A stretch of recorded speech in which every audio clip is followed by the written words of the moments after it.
को दिखती है 100 में से वो 10 सफलताएं जो हो जाती हैं और 90 बार जब इंसान असफल हुआ उसको कोई नहीं देखता।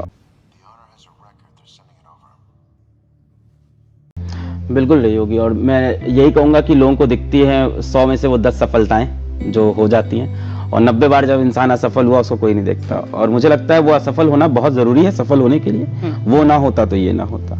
कब लगा ऐसा? ये उसी दिन लगा जब 3 साल हो गए कोचिंग पढ़ाते पढ़ाते और इलाहाबाद में एरिया है करेली, तो वहां पे थोड़ा वायरल सा होने लगा। एक अजीब सा मास्टर जो 23 साल की उम्र का है, 22-23 साल की उम्र, 24 साल का है, टी शर्ट रंगी हुई, शर्ट रंगी हुई, पागलों वाली बातें कर रहा है, बच्चों को अलग तरह से मोटिवेट कर रहा है और बच्चे भी वहां जुड़े जा रहे हैं। मतलब क्लास के अंदर स्पेस नहीं बच रहा है बैठने का। जब हम लोग पढ़ाते तो क्लास के अंदर जगह नहीं बच रही थी पढ़ाने की। तो ये आप 10वीं 12वीं पढ़ा रहे थे? 10वीं 11वीं 12वीं पढ़ा रहे थे जी। क्लास के अंदर जगह नहीं बच रही थी एकदम पढ़ने की।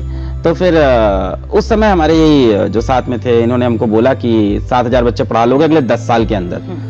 तो उन्होंने कॉम्प्लीमेंट दिया था कि तुम अगले 10 साल में 7,000 बच्चे पढ़ाओगे। और मेरे लिए एक शाप हो गया घर जाके सोचते सोचते। हम एकदम डर गए इस बात से कि 10 साल भी बीत जाएगा और 7,000 बच्चे ही पढ़ाएंगे हम। और ये जो अलग तरह का पागलपना हम ट्रांसफर कर रहे हैं बच्चों में, ये जो एक फिजिक्स में गरीब बच्चा जो है उसको हम जो फिजिक्स सिखा पा रहे हैं वो चीजें बाकी जगह नहीं जा रही है। दूसरी दिक्कत ये भी थी, वहां पे ये भी लिमिटेशन था, हम कई बच्चों की फीस ऑफ कर देते थे, बहुत बच्चों की फीस ऑफ करते थे कि फीस कम कर दिया, ऑफ कर दिया।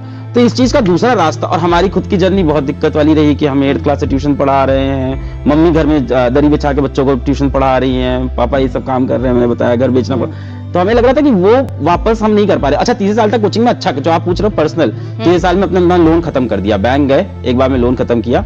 जिस दिन लोन खत्म किया तो हमने को बताया सर हमने ये पूरा नहीं किया था, क्योंकि वो हर साल मार्कशीट मांगते रहते हैं। तो हमने कहा सर ये लोन खत्म और आपको बताना चाहते हैं कि हमने पूरा भी नहीं किया। तो क्या चलो ठीक है। फिर तब हमें लगा कि और बच्चों तक पहुंचना है अगर, तो उसका जरिया है कि ऑनलाइन पढ़ाओ। तो कुछ लोग को देखा था ऑनलाइन पढ़ाते हुए, तो हमें ऐसा लगा था कि हम इनसे अच्छा नहीं तो इनके जैसा जरूर पढ़ा लेंगे। और जिस तरह की कोचिंग के अंदर सनक से पढ़ा रहे हैं उसी सनक से यहाँ पढ़ाते हैं। तो पढ़ाया 2016 में। अब जो आप बोल रहे हो कि असफल, तो 2016 में 12 वीडियो डाले, उसके बारे में कोई बात नहीं करता। आज कुछ नहीं चले उसमें से 20-20 व्यूज, 10-10 व्यूज, छोड़ दिया। फिर नहीं पढ़ाया, फिर ऑफलाइन पढ़ाने लग गए।